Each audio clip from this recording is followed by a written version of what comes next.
I'm Alexa Schwerha with Campus Reform, and you're watching 5 Big Questions. Today I am joined by a junior at Eckard College who is trying to start a college Republican group. However, he has been experiencing significant difficulty in getting his group recognized. This is something that we see time and time again happen here at the Leadership Institute's Campus Reform. So I am so excited to have a student on to give us his own perspective. Tony, thank you so much for joining me today. Hi, thank you for having me.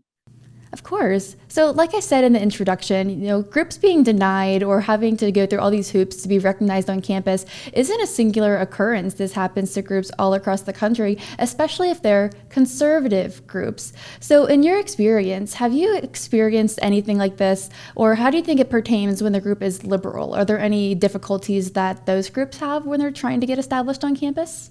No, liberal groups, it's just they fill out the application and it gets approved. They have the vocal minority that no one wants to disagree with, because when that happens, then, you get your summer of love 2020.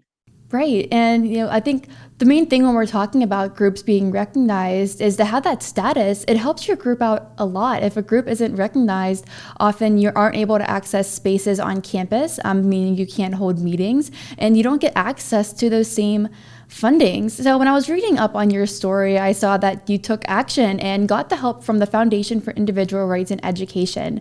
Why did you reach out to that group, and what help did they provide in order to put the pressure on your university? So I actually didn't reach out to them. They reached out to me after my school newspaper ran an article about my club denial the first time.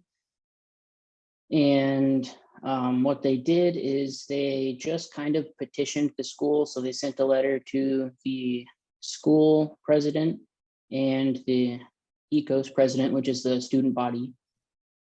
And I think Christina, she's the student body president. I think she was very concerned by this because they brought up a lot of free speech violation in their letter. So I think that that really kicked it off. Right. And since, your group has been recognized, what has the student reaction been? How is the College Republicans being perceived on campus? It's not good at all. I've gotten a lot of threats. People are making a lot of accusations about stuff that's never happened. And a lot of the students are like, oh yeah, if we go to the administration with any concerns about this, it'll just be automatically taken down.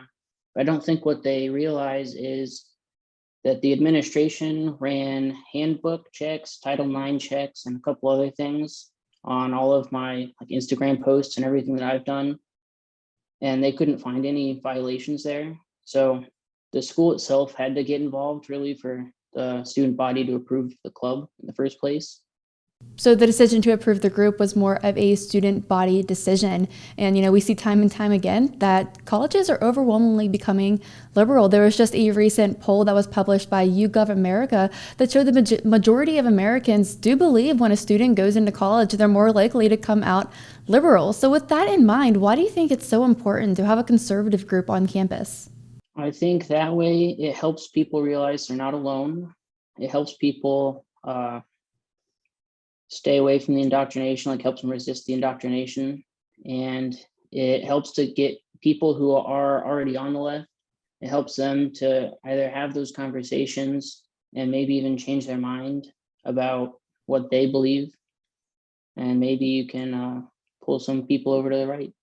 Right, that's definitely the goal there. And having those important conversations on campus is vital to really having a free discussion response on campus. One thing we talk about here at Campus Reform is the importance of having academic freedom and free expression on campuses, because that's the time when students are supposed to be exposed to new ideas and hear from different perspectives. So how is your group going to achieve that? What are you guys looking to do in the coming semesters that is going to promote conservatism at your campus?